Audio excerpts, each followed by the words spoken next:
Welcome to another Dragon Ball Super episode review. This time we're looking at episode 41. Come Forth, Super Shenron, Pretty Please Lemon Squeezy. It's a funny episode name, but it'll make sense once you watch it. This is a very interesting episode. I liked it a lot. This show is really starting to surprised me in a lot of ways. Just as that last episode ended, we get to see what they refer to as the king of everything, and then they shortened his name in this episode to calling him the Omni King, basically saying he's the king of the Omniverse, the 12 universes in Dragon Ball.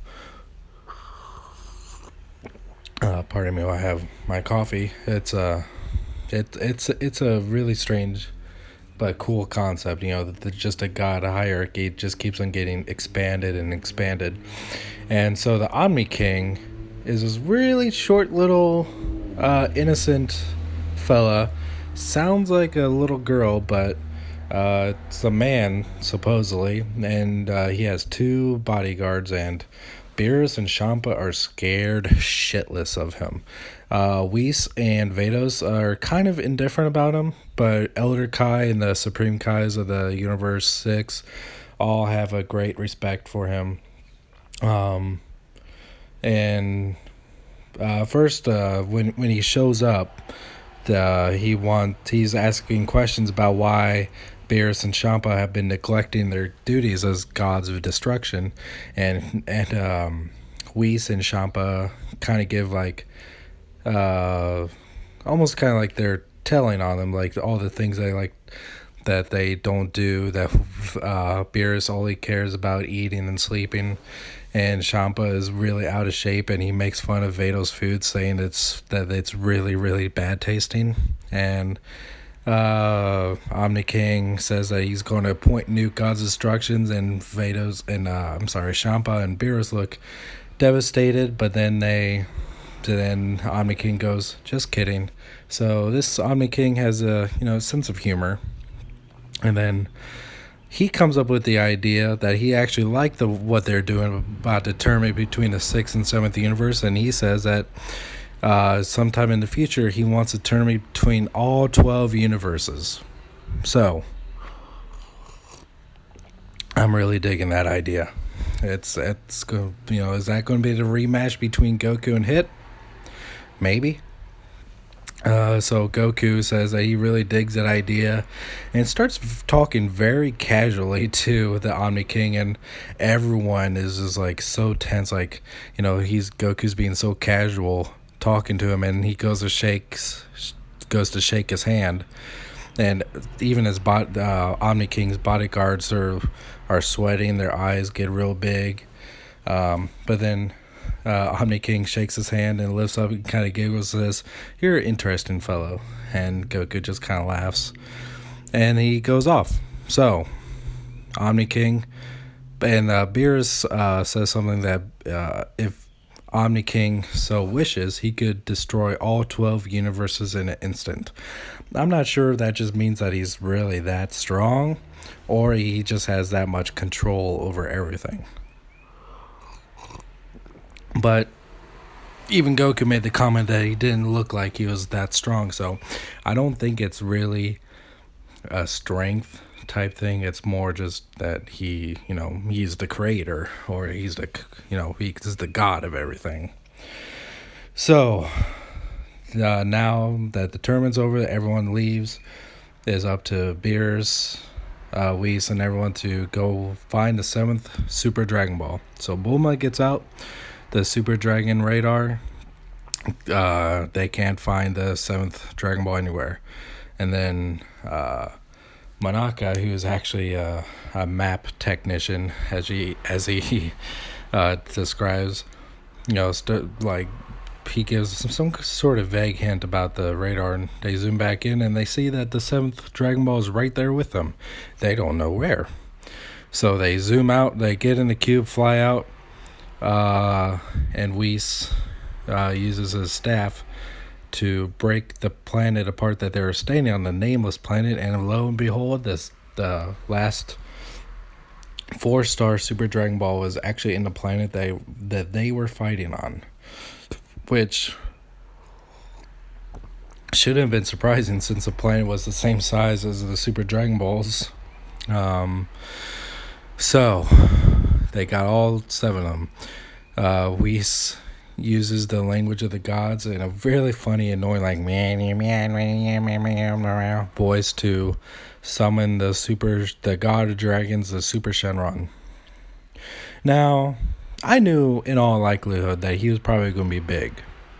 I was kind of thinking it would be funny if he was going to be really tiny, just as like something you would not expect.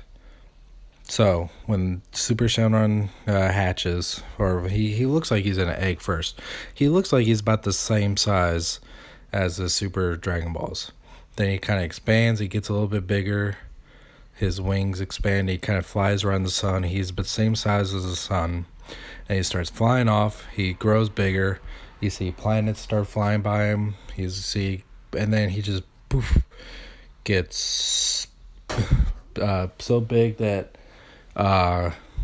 whole galaxies, like bunch of galaxies, could fit in his entire mouth. And see that whole galaxies are just like thousands of galaxies are just around him. And that is a terrifying thought, knowing that he is that big.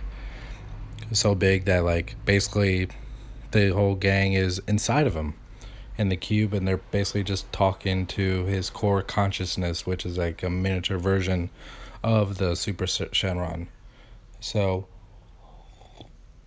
then Beers says that he hasn't come up with a wish yet, that he's got a few seconds to think of it.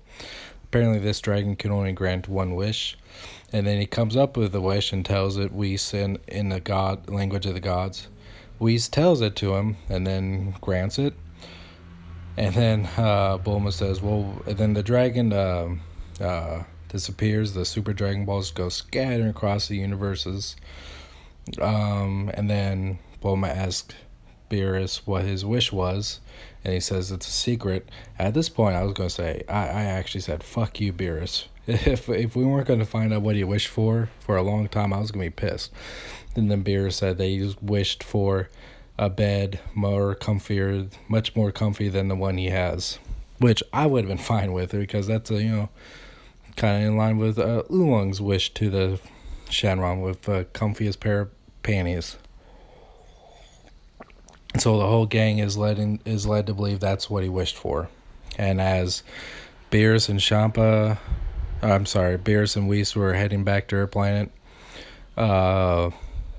Whis says, that was awful nice of you to wish for that wish. Make that wish for... No, actually. Champa and Vados are flying back in their universe, and they stop all of a sudden. And Vados makes a comment saying, look, brings up her staff and shows Champa Earth, and Champa gets super jealous, like, why are you showing this? No, this is our Earth and our universe. It's been revived, and so have all the Earthlings on it. And they come to the conclusion that Beerus used his wish to give him that. And Champa kind of gets a grin on his face and goes, that asshole, I hate him so much. And that's really, and then zoom in, we go back to Beerus and Whis and saying, well, why did you do that? Well, that's such a kind thing for you to do. It's like, I basically want to make that asshole owe me something. and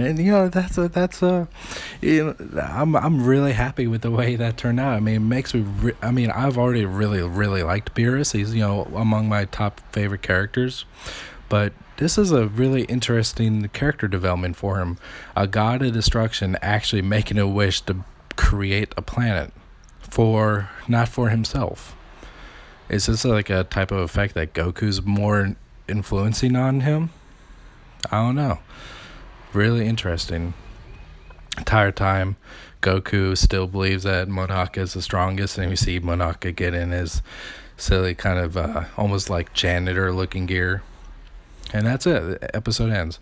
We get a flat, and then we get a preview for next week's episode, and it's described as that Goku's finally fighting Monaka, and Vegeta, Beer, and Piccolo are acting really weird.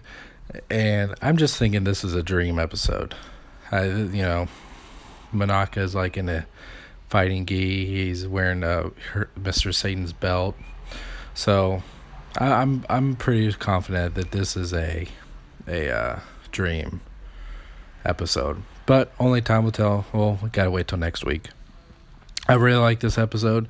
It had a lot of surprises. Super Shenron was really cool. The God of Dragons, his size surprised me. The Wish with the Super Dragon Balls surprised me. Could not be any happier this episode. Definitely one of the better episodes in the series so far. Alright guys, if you want to watch this episode, please I'll put the link in the description below. You can follow me on Twitter at twitter.com/SSJAutobot. You can Instagram me too, SSJAutobot, and you can subscribe to me here on YouTube for the latest in Dragon Ball episode toy reviews and discussions. I'll catch you next time.